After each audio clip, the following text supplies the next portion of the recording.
ہو سکتا ہے کہ تم کسی چیز کو پسند کرو حالانکہ وہ تمہارے لیے بہتر نہ ہو، شر ہو، اور ہو سکتا ہے تم کسی چیز کو اپنے لیے جو ہے نقصان دہ سمجھو اور بری سمجھو حالانکہ اسی میں تمہارا خیر ہو۔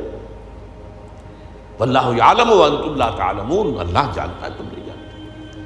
اب یہ وہ چیز ہے جس سے ایک تو یہ کہ خوف ختم، ایک توکل پیدا ہوتا، میں کر بھی کچھ نہیں سکتا، یہاں لفظ آئے گا اذن کا، جب تک کہ اللہ کا اذن نہ ہو، اور اللہ کا یہ اذن جو ہے وہ اس کے قدیم علم کی بنیاد کے اوپر ہے۔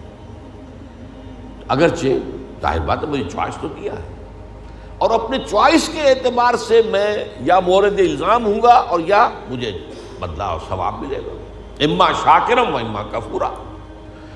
شکر کی روش اختیار کروں گا تو اللہ تعالیٰ کی طرف سے اجر و ثواب ملے گا، کفر اور کفران نعمت کا رویہ اختیار کروں گا تو اللہ تعالیٰ کی طرف سے سزا ملے گی۔ لیکن ظاہر بات ہے ایک جگہ فرمایا ان ربی بما تعملون محیط، یہ اللہ تعالیٰ کی صفت قدرت کا معاملہ، علی کل شیء قدیر ہے اللہ۔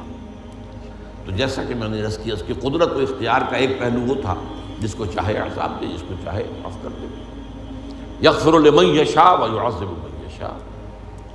اور اگر میں یہ سمجھوں کہ میں اپنی کوشش اور محنت سے صرف کوئی کام کر سکتا ہوں تو بھی دھوکے میں آ گیا۔ میری اس قدر کے مقابلے میں، میری اس قدرت کے مقابلے میں میرا احاطہ کیے ہوئے اللہ کی قدرت ہے، میں اس اللہ کی قدرت سے باہر نہیں جا سکتا۔ اس پہلو سے یہ بات بھی جان لو کہ کسی شے پر توکل مت کرو، وما تشاءون الا ان یشاء اللہ، صرف تمہارے چاہنے سے کچھ نہیں ہوگا جب تک کہ اللہ نہ چاہے۔ اسی کو ہم کہتے ہیں توفیق۔ ایک تو اذن رب، اچھا تم جانا چاہتے ہو نماز پڑھنے جاؤ، اللہ کا اذن، لیکن تم نے ارادہ کیا تھا نا، اس پر تمہیں ثواب ملے گا۔ اللہ نہ چاہے تو تمہارا ایک قدم بھی نہیں اٹھ سکتا، تم پہلا قدم اٹھانا چاہو اور اسی وقت جو ہے فالج گر جائے تمہاری ٹانگ پر، تو یہ جو کچھ ہے اذن رب سے ہے۔ اچھا تم چوری کرنا چاہتے ہو جاؤ، تمہارے چوائس ہے، لیکن ظاہر بات ہے کہ اس پر جو ہے تمہاری پکڑ ہوگی، لیکن یہ ہے تمہارا فیصلہ۔ اللہ راستہ آسان کر دے گا تمہارے لیے، چوری کا راستہ آسان کر دے گا، جاؤ۔ فَسَنُيَسِّرُهُ لِلْيُسْرَىٰ وَسَنُيَسِّرُهُ لِلْعُسْرَىٰ، جو نیکی کے راستے پر چلنا چاہتا ہے ہم اسے سہج سہج سہج سہج وہ سب سے بڑی آسانی جو ہے یعنی جنت وہاں پہنچا دے گا، اور جو برائی کا راستہ اختیار کرتا ہے فَسَنُيَسِّرُهُ لِلْعُسْرَىٰ، اللہ اسے آہستہ آہستہ العسرا بھی پہنچا دے گا۔ تو توفیق رب، اذن رب، توفیق رب کے بغیر میں کچھ نہیں کر سکتا۔ اسی سے پھر اسی کے بطن سے توکل جنم دیتا ہے۔ میرے پاس سارے اسباب و وسائل جمع ہیں، رات کو میرا فیصلہ ہے کہ صبح میں نے سفر کرنا ہے، اسلام آباد جانا ہے، گاڑی کی میں نے چیکنگ کروا لی ہے، سب کچھ ہو گیا ہے، اس کے تیل ویل دیکھ لیے ہیں، ٹھیک ٹھاک ہے، پیٹرول کی ٹنکی بھی فل ہے۔ لیکن اگر آپ نے سمجھا کہ میں چلا جاؤں گا تو آپ دھوکے میں، فریب میں۔ سورہ کہف میں اس کا نقشہ کھینچا گیا ہے، حضور سے فرمایا گیا وَلَا تَقُولَنَّ لِشَيْءٍ إِنِّي فَاعِلٌ ذَلِكَ غَدًا إِلَّا أَن يَشَاءَ اللَّهُ، ہرگز کبھی مت کہنا کہ یہ کام میں کل ضرور کروں گا، مگر اس استثناء کو سامنے رکھتے ہوئے اگر اللہ نے چاہا تو نہیں جا سکتا، مجھے کیا پتا۔ وہ تو کہتے ہیں نا کہ there's many a slip between the cup and the lip،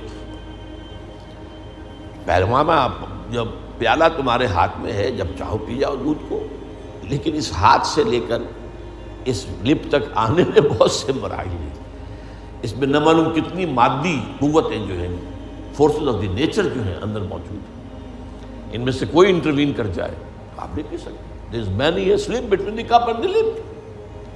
تو یہ در حقیقت تقدیر کا دوسرا پہلو ہے۔ اس کا یہ مطلب نہیں محنت نہ کرو، کوشش کرو، جد و جہد کرو، امکانی حد تک، اگر وہ نہیں کرتے ہو تو تم پکڑے جاؤ گے، لیکن یہ نہ سمجھو کہ تم اللہ تعالیٰ کی قدرت سے آزاد ہو جاؤ گے اور باہر نکل جاؤ گے اور جو چاہو گے کر دو گے۔ وَمَا تَشَاءُونَ إِلَّا أَن يَشَاءَ اللَّهُ إِنَّ رَبَّكَ، اللہ تعالیٰ رب ہے، إِنَّ رَبِّي بِمَا تَعْمَلُونَ مُحِيطٌ، احاطہ کیے ہوئے اللہ، بما یعملون محیط دو دفعہ قرآن میں، اور ایک مرتبہ تعملون محیط، احاطہ ہے تمہاری اس قدرت سے باہر۔ جیسا کہ میں نے کہا اللہ تعالیٰ کی قدرت ہے وہ چھائی ہوئی، ان اللہ علی کل شیء قدیر، وہ ہر شے کو محیط ہے، گھیرے میں لیے ہوئے۔ تو یہ ہے در حقیقت وہ ہمارے لیے عقیدہ تقدیر، اس اعتبار سے وہ علم قدیم اور اس میں جو کچھ طے ہے یہ ہمارے لیے سب سے بڑی نعمت ہے۔ اگر اس کا جو سبق ہے سمجھنے کے لیے تو میں نے کہا صرف ایک فارمولہ کافی ہے، وہ پری نالج ہے، پری ڈیسٹینیشن نہیں ہے۔ البتہ یہ کہ اس کے اندر انسان کی جو چوائس ہے شاکلہ کے اندر شاکلہ کی حد تک پری ڈیسٹینیشن ہے، لیکن اس شاکلہ کے اندر ایک فری چوائس ہے، اما شاکرا و اما کفورا۔ آپ جو راستہ بھی اختیار کرنا چاہیں اللہ نے اس کی آپ کو، تبھی یہ سارا معاملہ ہے، تبھی آپ معلوم ہے قرآن مجید کا فلسفہ زندگی کیا ہے، خلق الموت والحیات لیبلوکم ایکم احسن عملا۔ یہ ابتلا کا دور ہے، یہ دنیا کی زندگی امتحان کا دور ہے۔ قلزم ہستی سے تو برا ہے مانند حباب، اس زیاں خانے میں تیرا امتحان ہے زندگی۔ اور یہ کہ ظاہر بات ہے اللہ نیکوکاروں کو جزا دے گا، اجر و ثواب ہوگا۔